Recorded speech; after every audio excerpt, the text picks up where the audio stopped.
ഈ തണ്ണീർമത്തൻ കായ്ക്കാൻ എത്ര കാലം എടുക്കും? ഈ തണ്ണീർമത്തൻ ചെടി വളരാൻ തുടങ്ങിയിട്ട് കുറച്ച് ദിവസങ്ങളേ ആയുള്ളൂ.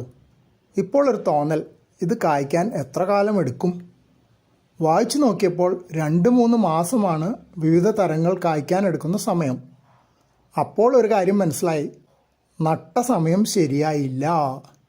വേനൽ ചൂടിൽ തണ്ണീർമത്തൻ വാങ്ങിക്കഴിച്ചപ്പോൾ അതിൻ്റെ കുരുകൾ നട്ടാണ് ചെടി ഉണ്ടാക്കിയത്.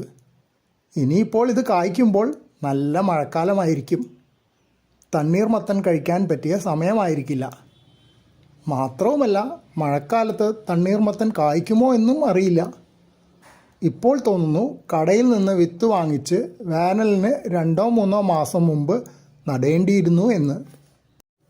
തണ്ണിമത്തൻ ചെടി പടർന്നു വരുന്നത് കാണാം. തൊട്ടടുത്ത് തന്നെ ഒരു വെണ്ടത്തൈയും വളരുന്നുണ്ട്.